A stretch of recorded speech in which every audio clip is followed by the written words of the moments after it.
ముందుగా lining cloth పైన measurements చూపిస్తాను. ఇక్కడ లైనింగ్ క్లాత్ అనేది 4 ఫోల్డింగ్స్ తీసుకోవాలి.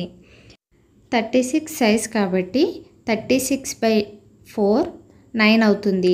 ఇక్కడ నేను 2 ఇంచెస్ లూజ్ కోసం తీసుకున్నాను. లెంగ్త్ 15 ఇంచెస్ తీసుకోవాలి.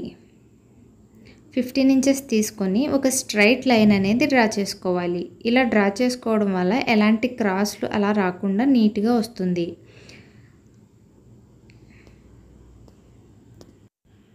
షోల్డర్ 6.5 ఇంచెస్ దగ్గర మార్క్ చేసుకోవాలి. షోల్డర్ లెంగ్త్ 6.5 ఇంచెస్ దగ్గర మార్క్ చేసుకొని స్ట్రైట్ లైన్ అనేది డ్రా చేసుకోవాలి.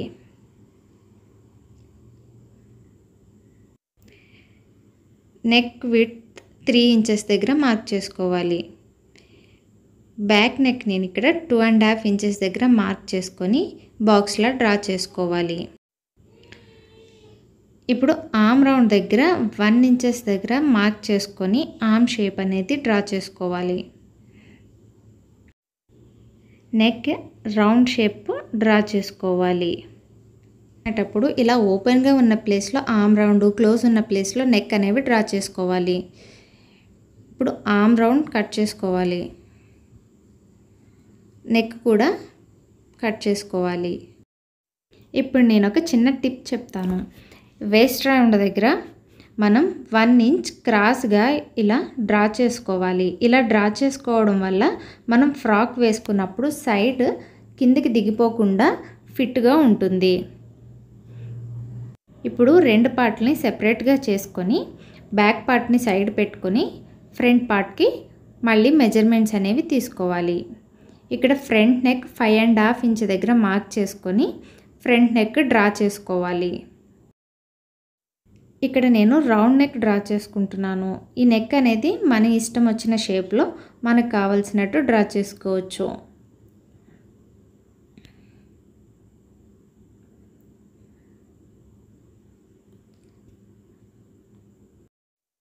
నెక్ కట్ చేసుకున్న తర్వాత ఆర్మ్ రౌండ్కి 1 ఇంచ్ లోపలికి డ్రా చేసుకోవాలి.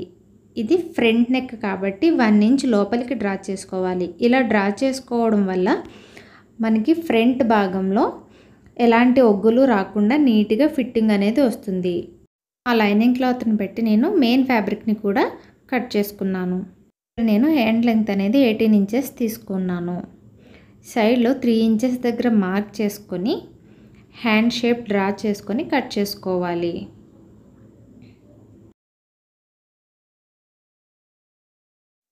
కట్ చేసుకున్న తర్వాత మిడిల్ పార్ట్లో ఇలా చిన్నగా మార్క్ చేసుకోవాలి.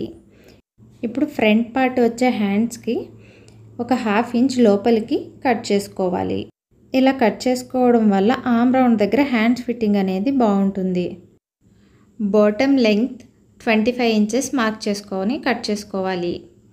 ఇక్కడ నేను 4 లేయర్స్ తీసుకున్నాను. దాని కింద ప్లీట్స్ పెట్టుకోవడానికి 7 ఇంచెస్ మార్క్ చేసుకొని 6 లేయర్స్ ఫ్యాబ్రిక్ తీసుకోవాలి. నెక్ స్టిచ్ చేయడం కోసం రౌండ్ నెక్ కాబట్టి నేను బయాస్ పీస్ తీసుకొని ఫోల్డ్ చేసి అడ్జస్ట్ చేసుకుంటూ నీట్గా ఈ బయాస్ పీస్ని నెక్ రౌండ్ చుట్టూ అటాచ్ చేసుకోవాలి.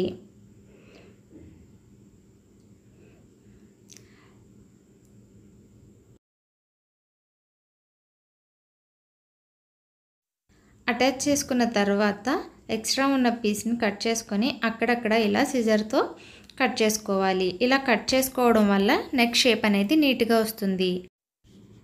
రివర్స్ చేసుకొని పైన అప్పర్ స్టిచ్ అనేది వేసుకోవాలి. ఇలా నెక్ రౌండ్ అంతా నీట్గా ప్రెస్ చేసుకుంటూ స్టిచ్ వేసుకోవాలి.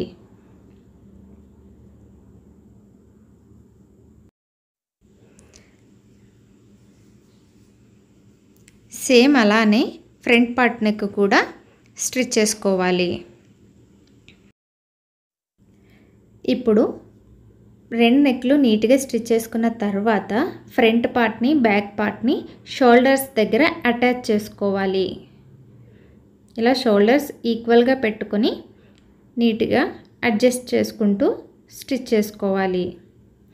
ఇలా 2 సైడ్స్ షోల్డర్స్ అటాచ్ చేసుకున్న తర్వాత ఇప్పుడు స్లీవ్స్ని జాయిన్ చేసుకోవాలి. ముందుగా మనం స్లీవ్స్ కట్ చేసుకునేటప్పుడు మిడిల్ పార్ట్లో ఒక మార్క్ చేసుకున్నాం కదా, ఆ మార్క్ని షోల్డర్ పైన పెట్టి రెండు వైపులా స్టిచ్ చేసుకోవాలి. ఇలా షోల్డర్ వైపు నుంచి స్టిచ్ చేసుకోవడం వల్ల హ్యాండ్స్ అనేవి రెండు వైపులా సమానంగా వస్తాయి.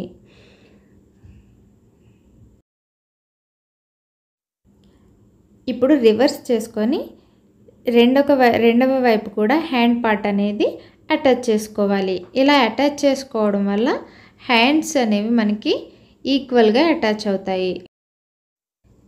ఇలా స్లీవ్స్ని నీట్గా అటాచ్ చేసుకున్న తర్వాత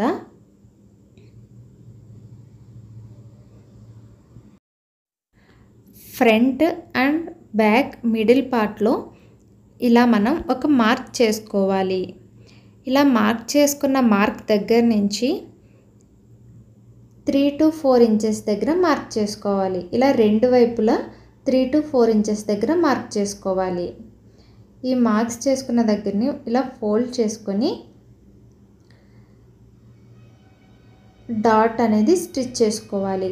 ఇలా మార్క్ చేసుకొని స్టిచ్ చేసుకోవడం వల్ల మనకి డాట్స్ అనేవి ఈక్వల్గా వస్తాయి. ఇలా ఫ్రంట్ బ్యాక్ రెండు వైపులా డాట్స్ అనేవి స్టిచ్ చేసుకోవాలి.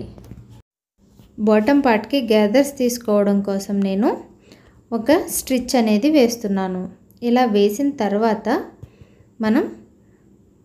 మీరు అబ్జర్వ్ చేస్తే ఒక దారాన్ని తీసుకొని ఇలా నెమ్మదిగా లాగుతూ ఉంటే మనకి గ్యాదర్స్ అనేవి నీట్గా వస్తాయి. ఇలా గ్యాదర్స్ తీసుకున్న పార్ట్ని మనం ఇప్పుడు వేస్ట్ లైన్కి అటాచ్ చేసుకోవాలి.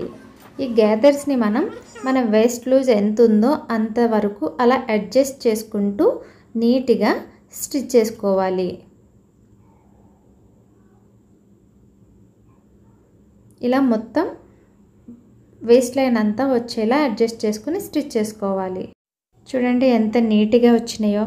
ఇలా రెండు వైపులా స్టిచ్ చేసుకోవాలి. ఇక్కడ నేను అటాచ్ చేసుకున్న గ్యాదర్స్కి లైనింగ్ క్లాత్ అనేది అటాచ్ చేసుకుంటున్నాను. ఇలా రెండు వైపులా లైనింగ్ క్లాత్ అనేది స్టిచ్ చేసుకోవాలి. ఇప్పుడు హ్యాండ్స్ని ఫోల్డ్ చేసుకొని 2 హ్యాండ్స్ని స్టిచ్ చేసుకోవాలి. ఇక్కడ hand loose, arm round loose, chest loose అనేవి మెజర్స్ చేసుకొని స్టిచ్ వేసుకోవాలి. ఇలా స్టిచ్ వేసుకున్న తర్వాత వేస్ట్ కింద భాగంకి వచ్చిన తర్వాత స్టిచ్ అనేది ఆపేసుకోవాలి. ఇలా ఆపేసుకొని ఇక్కడి నుంచి లైనింగ్ పార్ట్ సపరేట్గా, మెయిన్ ఫ్యాబ్రిక్ని సపరేట్గా స్టిచ్ చేసుకోవాలి. ఇలా మెయిన్ ఫ్యాబ్రిక్ని ముందుగా బయటికి తీసుకొని స్టిచ్ చేసుకోవాలి.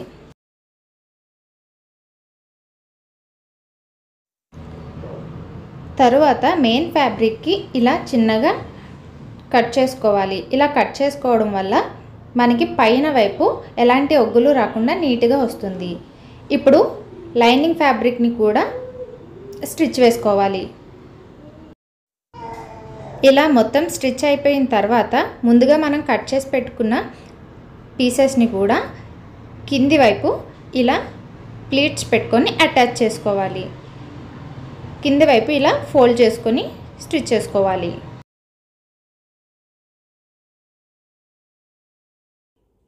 ఈ వీడియో కనుక మీకు నచ్చినట్లయితే లైక్ చేయండి, షేర్ చేయండి, సబ్స్క్రైబ్ చేసుకోండి. సబ్స్క్రైబ్ చేసుకున్న తర్వాత పక్కనే ఉన్న బెల్ ఐకాన్ని క్లిక్ చేయడం మాత్రం మర్చిపోకండి. అలా క్లిక్ చేస్తే నేను నెక్స్ట్ అప్కమింగ్ ఏ వీడియోస్ పెట్టినా మీకు నోటిఫికేషన్ అనేది వస్తుంది.